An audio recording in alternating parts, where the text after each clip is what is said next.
Donald Trump ने अपनी political campaign में दो सेगमेंट्स को, दो एरियाज को बहुत ज्यादा हाईलाइट किया था, क्रिप्टो करेंसी, ब्लॉकचेन और AI. During political campaign Donald Trump ने जो अपना मकसद बताया था वो यही बताया था कि अमेरिका को क्रिप्टो और AI capital of the world बनाना है। My plan to ensure that the United States will be the crypto capital of the planet and the Bitcoin superpower of the world, and we'll get it done. इसी मकसद को पूरा करने के लिए, crypto currency को सपोर्ट करने के लिए पहले डोनाल्ड ट्रंप ने अपना मीम कॉइन लॉन्च किया, देन डोनाल्ड ट्रंप की वाइफ ने भी अपना मीम कॉइन लॉन्च किया। इसके अलावा डोनाल्ड ट्रंप ने 500 बिलियन के एआई इंफ्रास्ट्रक्चर इन्वेस्टमेंट्स का भी ऐलान किया। New American company that will invest $500 billion at least in AI infrastructure in the United States and very quickly moving very. अब ये जो सारे स्टेप्स लिए जा रहे थे ये डोनाल्ड ट्रंप की पॉलिसी को क्लैरिफाई कर रहे थे। अब ये सारे तो डोनाल्ड ट्रंप के प्लान्स थे और पूरी दुनिया को भी यही पता था कि एआई और टेक सेक्टर में यूएस पूरी दुनिया को लीड कर रहे हैं। अभी तक एआई के मार्केट में जितने भी मॉडल्स अवेलेबल थे वो मोस्टली यूएस कंपनीज के थे। मेजरली मार्केट को चैट जीपीटी और जेमिनाई लीड कर रहे थे। जेमिनाई को गूगल ओन करता है और चैट जीपीटी को open AI which is backed by Microsoft. Shortly बोले तो यूएस कंपनीज के कंपटीशन में मार्केट में कोई भी प्लेयर अवेलेबल नहीं था टिल 20 जनवरी 2025। इसी दिन डोनाल्ड ट्रंप की ऑथ टेकिंग सेरेमनी थी और इसी दिन चाइना ने अपना deep seek R1 AI model launch किया जो कि एक ओपन सोर्स है, मतलब कोई भी यूज कर सकता है। ये चाइना का जवाब था यूएस के AI मॉडल्स को, स्पेसिफिकली चैट जीपीटी को, जो कि मार्केट में सबसे पावरफुल AI टूल समझा जा रहा था। अब चैट जीपीटी को ओपन AI ऑन करता है और ओपन AI क्या है? Open AI billions of dollars की इन्वेस्टमेंट्स के साथ फ्यूचर्स के AI रूप्स को डिजाइन कर रहा था, उन पर काम कर रहा था और डीप सीक की लॉन्च से पहले तक यही लग रहा था कि सब कुछ एआई से रिलेटेड सिर्फ अमेरिका में ही हो रहा है। अब चैट जीपीटी का नाम ऑलमोस्ट हर किसी ने सुना होगा। ये चैट जीपीटी क्या है? ओपन एआई, चैट जीपीटी, जिनके कंपटीशन में ये डीप सीक निकल कर आ रहा है। Chat GPT basically artificial intelligence का एक प्रोग्राम है। आप ये कह सकते हैं कि ये लार्ज लैंग्वेज मॉडल्स हैं। इसमें पूरी दुनिया का इंफॉर्मेटिव डाटा फीड किया जाता है। अब वो डाटा कुछ भी हो सकता है, टेक्स्ट हो सकता है, वीडियोस हो सकती हैं, इमेजेस हो सकते हैं। डिफरेंट तरह का डाटा फीड करने के बाद आप इस मॉडल को एनालाइज करना सिखाते हो, डिफरेंट तरह की प्रॉम्प्ट्स देते हो, प्रॉम्प्ट्स फीड करते रहते हो और फिर एक सर्टेन टाइम के बाद ये चीजों को खुद ही एनालाइज करना शुरू कर देता है। ये डाटा एनालाइज करना स्टार्ट कर देता है और ये ह्यूमन लैंग्वेज को समझता है। यही इसकी सबसे बड़ी खासियत बताई जा रही है। आप इस एआई मॉडल में, ये जो आर्टिफिशियल इंटेलिजेंस का मॉडल है, इस एआई मॉडल में डिफरेंट तरह के डाटा पर डिफरेंट तरह की प्रॉम्प्ट्स देते रहते हो और उससे आपको डिफरेंट तरह की आउटकम्स मिलती रहती हैं। और ये आउटकम्स आपको क्यों मिल रही हैं? क्योंकि आपने इस एआई मॉडल में दुनिया जहान की इंफॉर्मेशन डाल दी है और आपने इन एआई मॉडल्स को डाटा प्रोसेस करना और एनालाइज करना सिखा दिए। और जैसा कि मैंने पहले बोला, कुछ ही टाइम बाद ये डाटा को खुद ही एनालाइज और प्रोसेस करना स्टार्ट कर देते हैं।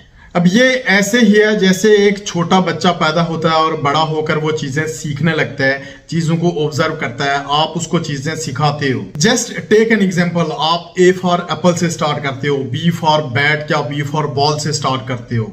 उस बेबी को एप्पल की इमेजेस दिखाते हो, बैट की इमेजेस दिखाते हो, बॉल्स की इमेजेस दिखाते हो, कैट की इमेजेस दिखाते हो, रेगुलर उसको सिखाते रहते हो और कुछ ही टाइम के बाद उस बेबी को चीजें पता चल जाती हैं। उसको पता चल जाता है कि A फॉर एप्पल, एप्पल कैसा होता है, B फॉर बॉल और B फॉर बैट ये कैसे होते हैं, दिखने में कैसे होते हैं, C फॉर कैट, कैट दिखने में कैसी होती है।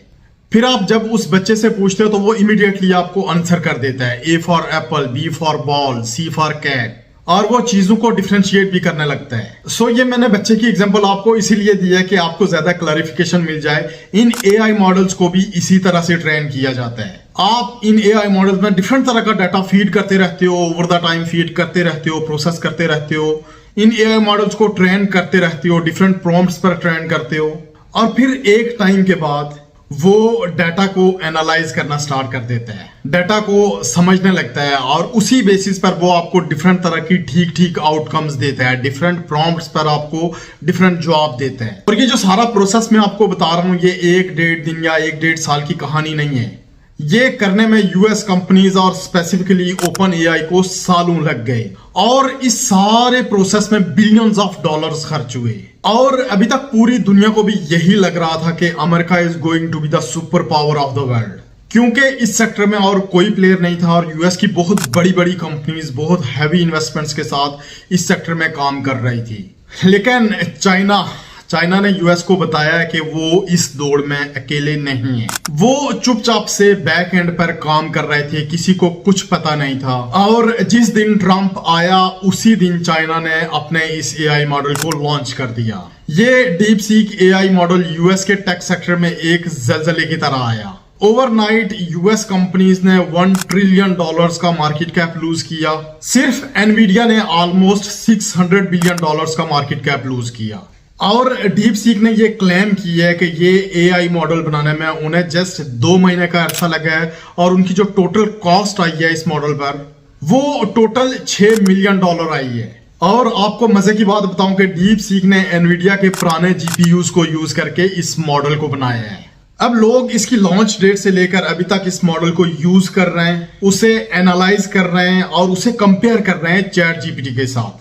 और मजे की बात, अभी तक के जो रिजल्ट्स निकल कर आ रहे हैं वो यही आ रहे हैं कि दोनों का डाटा बहुत ज्यादा कॉम्प्रिहेंसिव है। डीप सीक R1 भी ऑलमोस्ट वही जॉब और वही परफॉर्मेंस दे रहा है जो अभी तक आपको चैट जीपीटी दे रहा था। और ये ओपन सोर्स है, मतलब कि कोई भी उनका कोड कॉपी कर सकता है। चैट जीपीटी ओपन एआई कैसे बना है ये कोई नहीं जानता, कोई रिसर्च पेपर नहीं है, कोई डायरेक्शन नहीं है। और ये जो डाटा फीड होता है, जहां पर ये डाटा कंप्यूट होता है, उसके लिए चिप्स यूज होती हैं। और वो चिप्स कौन बना रहा है? एनवीडिया। और अमेरिका ने ये चिप्स को एक्सपोर्ट करने पर बैन लगा रखा है। सो बेसिकली अमेरिका की मोनोपोली थी, डाटा भी उनका, एआई मॉडल भी उनका, चिप्स भी उनकी। और पूरी दुनिया वही इन्वेस्टमेंट कर रही थी। सारी दुनिया को यही लग रहा था कि एआई सेक्टर में अमेरिका के आसपास भी कोई नहीं आने वाला। लेकिन चाइना इस मैदान में एज अ मेजर प्लेयर के तौर पर सामने आ गया है। और ये मॉडल चैट जीपीटी से कितना ज्यादा सस्ता है। जस्ट टेक एन एग्जांपल के अगर ट्रेनिंग कॉस्ट, जो चैट जीपीटी की ट्रेनिंग कॉस्ट है वो $100 मिलियन आ रही है, तो डीप सीक की $5 मिलियन, सो ऑलमोस्ट 95% कम। अगर ओपन एआई चैट जीपीटी को डाटा प्रोसेस करने के लिए, सेव करने के लिए 1 लाख जीपीयूज चाहिए, तो वहीं डीप सीक को सिर्फ 2000। आपको एक और मजे की बात बताता हूं, ओपन एआई के जो एम्प्लॉइज हैं वो 4500 एम्प्लॉइज हैं और डीप सीक के सिर्फ 200। और अब इसके बहुत सारे रिसर्च पेपर भी मार्केट में आ चुके हैं and it's a historic movement. पूरी दुनिया वैल्यूएशन पर सवाल उठाने लगी थी और इसी वजह से यूएस टेक कंपनीज ने सिर्फ एक दिन में ऑलमोस्ट $1 ट्रिलियन का मार्केट कैपिटल लूज किया। सिर्फ एनवीडिया का शेयर एक दिन में ऑलमोस्ट 17% गिरा। एनवीडिया ने एक ही दिन में ऑलमोस्ट $600 बिलियन का मार्केट कैप लूज किया। अब चैट जीपीटी के मेकर्स ने यह भी क्लेम किया है कि जो चाइना ने ये डीप सीक एआई मॉडल बनाया है, ये सब चैट जीपीटी का डाटा यूज करते हुए ही बनाया गया है। इसमें सारा ओपन एआई का डाटा यूज किया गया है।